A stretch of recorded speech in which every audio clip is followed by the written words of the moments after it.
ಈ ವಾರದ ಕಟ್ಟ ಕಡೆಯ ನಾಮಿನೇಷನ್ ಪ್ರಕ್ರಿಯೆಯ ಜ್ವಾಲೆ. ಅಲ್ಲಿ ಗೌತಮಿ ಅವರು ನನಗೆ ಮೂಗ್ ತರಿಸ್ತಿದೆ ಅಂದ ತಕ್ಷಣ ನಮ್ನ ಎತ್ತಿ ಬಿಸಾಡಿರೋದು ಮಂಜು ಅವರು. ಗ್ರೇ ಏರಿಯಾ ಏನಿದೆ ಅದು ಆಟದಲ್ಲಿ ಮಾತ್ರ ಅಲ್ಲ ಪರ್ಸನ್ ಆಗೂ ಇರುತ್ತೆ ಅಂತ ಅನ್ಸುತ್ತೆ. ಗೌತಮಿ ಅವರಂದ್ರೆ ಹಾಗೆ, ಯಾಕೆ ಬೇರೆಯವ್ರು ಯಾರು ಹೆಣ್ಮಕ್ಳಲ್ವಾ, ಅವ್ರೊಬ್ರೆ ಹೆಣ್ಮಗುನ. ಒಬ್ಬ ವ್ಯಕ್ತಿನ ಇಲ್ಲಿ ಹೊಗಳ್ತೀರಾ, ಈ ಕಡೆ ಬಂದು ತಗೊಳ್ತೀರಾ. ಅವ್ರು ಹೇಳ್ದಂಗೆ ಕೇಳ್ಕೊಂಡಿರೋದಕ್ಕೆ ರಾತ್ರಿ ತ್ರಿವಿಕ್ರಮ್ ಜೊತೆಗೆ ಮಾತಾಡ್ಕೊಂಡಿರೋ ನಾನು ಅದಕ್ಕೆ ಬಂದಿರೋದು. ಎಟ್ಟಿಗೆ ಹೌದು, ನನಗೆ ಒಳ್ಳೆಯವರು ಬಯಸೋರು ಒಳ್ಳೆಯವರು. ನೀನ್ ಹೇಳ್ದಂಗೆ ಕೇಳ್ಕೊಂಡಿರಕ್ಕ ಬಿಗ್ ಬಾಸ್ ಅವ್ರು ಕಳ್ಸವ್ರು.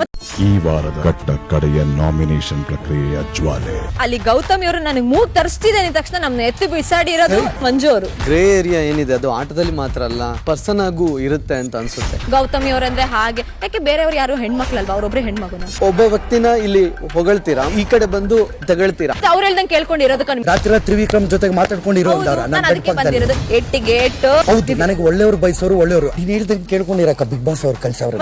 ಈ ವಾರದ ಕಟ್ಟ ಕಡೆಯ ನಾಮಿನೇಷನ್ ಪ್ರಕ್ರಿಯೆಯ ಜ್ವಾಲೆ. ಅಲ್ಲಿ ಗೌತಮಿ ಅವರು ನನಗೆ ಮೂಗ್ ತರಿಸ್ತಿದೆ ಅಂದ ತಕ್ಷಣ ನಮ್ನ ಎತ್ತಿ ಬಿಸಾಡಿರೋದು ಮಂಜು ಅವರು. ಗ್ರೇ ಏರಿಯಾ ಏನಿದೆ ಅದು ಆಟದಲ್ಲಿ ಮಾತ್ರ ಅಲ್ಲ ಪರ್ಸನ್ ಆಗೂ ಇರುತ್ತೆ ಅಂತ ಅನ್ಸುತ್ತೆ. ಗೌತಮಿ ಅವರಂದ್ರೆ ಹಾಗೆ, ಯಾಕೆ ಬೇರೆಯವ್ರು ಯಾರು ಹೆಣ್ಮಕ್ಳಲ್ವಾ, ಅವ್ರೊಬ್ರೆ ಹೆಣ್ಮಗುನ. ಒಬ್ಬ ವ್ಯಕ್ತಿನ ಇಲ್ಲಿ ಹೊಗಳ್ತೀರಾ, ಈ ಕಡೆ ಬಂದು ತಗೊಳ್ತೀರಾ. ಅವ್ರು ಹೇಳ್ದಂಗೆ ಕೇಳ್ಕೊಂಡಿರೋದಕ್ಕೆ ರಾತ್ರಿ ತ್ರಿವಿಕ್ರಮ್ ಜೊತೆಗೆ ಮಾತಾಡ್ಕೊಂಡಿರೋ ನಾನು ಅದಕ್ಕೆ ಬಂದಿರೋದು. ಎಟ್ಟಿಗೆ